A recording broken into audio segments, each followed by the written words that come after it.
Bill est inspiré forcément de certains professeurs que j'ai pu avoir, mais c'est un patchwork de différents enseignants. Sinon, c'est une création complètement sortie de mon esprit.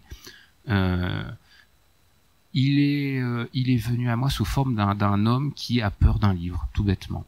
C'est exactement le sujet de tout le roman.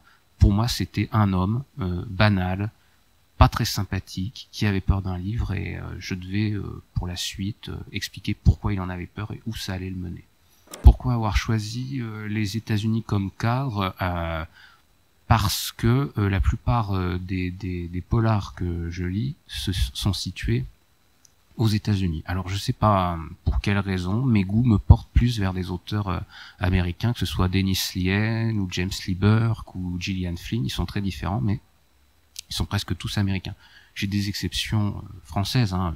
Franck Tilliès, par exemple, c'est une exception notable, et lui, ses intrigues ont lieu en France.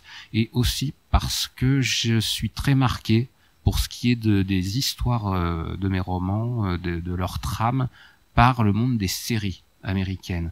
Pas nécessairement des thrillers, des enquêtes, mais par exemple Breaking Bad, Fargo, ou des séries plus à tonalité plus fantastique comme Lost. Ça, c'est quelque chose de très très important pour mon imaginaire. Et c'est paradoxal parce que mes lectures hors polar sont plutôt des lectures très classiques.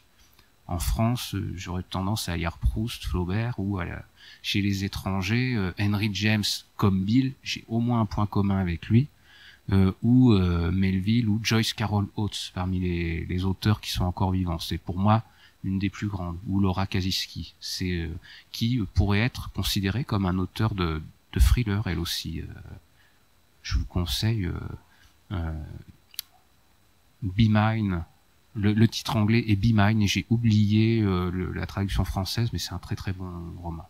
J'ai 3 romans qui sont terminés, qui n'ont rien à voir avec Il est minuit quelque part, sinon le côté mystère et énigmatique.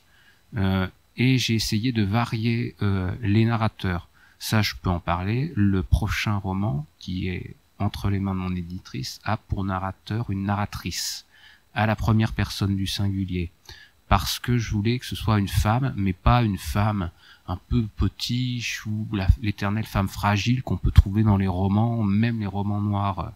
Je voulais que ce soit une femme forte, même si elle aura reçu beaucoup de coups dans sa vie, mais elle sera extrêmement téméraire, extrêmement costaud moralement.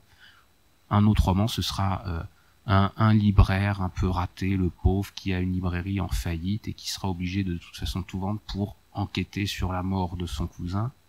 Et le troisième, ce sera un jeune, un ghostwriter, comme on dit aux États-Unis, et on appelle ça un prête-plume désormais en France, qui voit une histoire qui s'est passée dans sa jeunesse, le rattraper. Alors c'est différent de Bill, puisque lui n'a pas commis un crime, mais il a eu connaissance d'un crime. Et lui, ce narrateur, c'est un jeune auteur fantôme, donc qui est gay. Pour les autres romans, le fait d'écrire m'a fait découvrir les thèmes qui sont appelés à devenir des thèmes récurrents chez moi, parce que bon, le fait d'avoir écrit 4 bouquins, je vois ce qui, malgré moi, revient dans mes narrations: le poids du passé, la culpabilité, le mensonge. C'est assez classique, mais ça ouvre le champ des possibles pour tout un tas d'histoires.